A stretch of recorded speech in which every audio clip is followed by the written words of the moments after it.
Alright, so while in the process of fixing this lantern up, I had a couple of repairs that I needed to make. One being where the riser lever attaches onto the air tube. I put some JB Weld on that and just attached it with a zip tie holding pressure. And while I was reassembling it, unfortunately, the tips where the lantern chimney attaches to the top, two of them broke off. So now it's not really functional. But I'm going to show you guys, I'm going to attempt to show you guys how to fix this problem. I kind of have it in my little contraption here. And it all starts out, I guess I'll show you here. I'm going to attempt, where those are broken off, to fill that hole with JB Weld on both of them. I'm going to do these front two as well. That way everything's kind of compensated the same. It's a real shame those broke.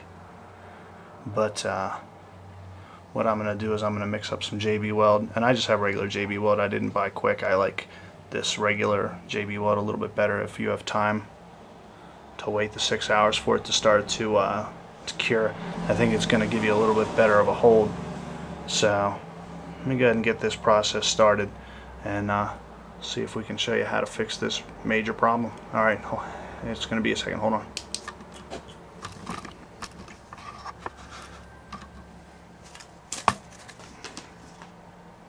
And just like the directions say, half and half. Half part hardener, half part, I don't know what the other part's called, steel. So I'm just going to mix this up here off camera real quick. JB Weld, some amazing stuff. Had a friend of mine who broke his four-wheeler case right after he bought it, and his dad had actually fixed it with JB Weld, and we're like, that's never gonna hold. Well, I think 6 years later he sold the four-wheeler and the same repair was still holding there with JB Weld. So if that's a testament of how that works, JB Weld's awesome. Alright, so I have this mixed up, and let me see if I can find my my masking tape here. What I'm going to do is I'm going to put masking tape right on the bottom right here, just so it doesn't leak out all over everything.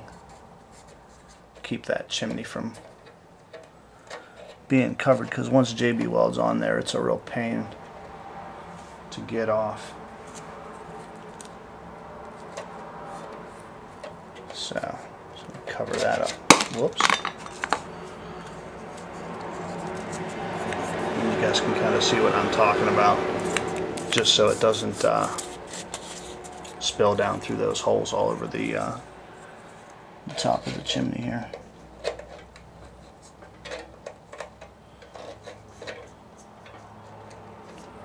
Put those back in there. And let me see if I can get a little bit better angle on this for you guys, so you guys can see what I'm doing.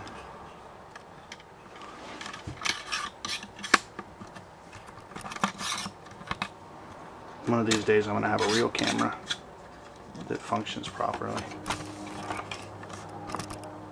Let's see if I can zoom in on that a little bit for you. Oh, I think it's going to be perfect. Alright, so here goes. I'm using a toothpick as well. Kind of can't see that, but just layer it in there. One thing being for sure, it won't break again.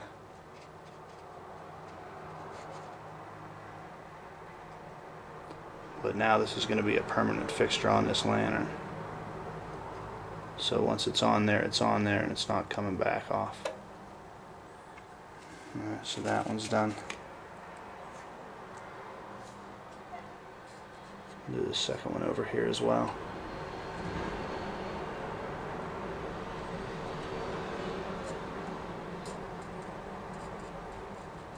I said it's a real shame about this, but when you're into lanterns, you just can't call up Dietz or Ember and get these replacement parts.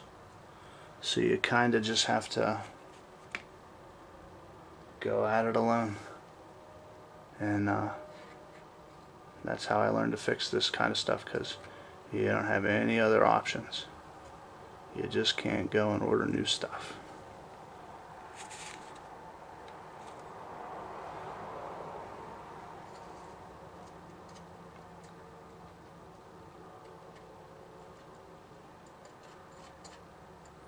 Try to pack this in on both sides.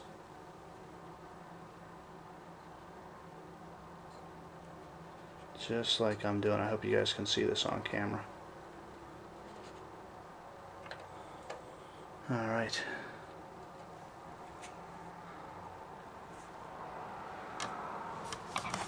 See if we can get this in here a little bit. If I can find it in there. There we go. I'll clean that up too, just so it doesn't look so sloppy. And it is on the back side of the lens, so you're not going to see it whenever you raise it up. But that's how you fix that problem. And in a couple hours, whenever that sets, it's going to be hard as steel and it will never come off. So, alright, well, hopefully nobody has to do this repair to their lantern, but if you need to, that's how you do it. Alright guys, have a good evening. I'm going to get back to work. Thanks.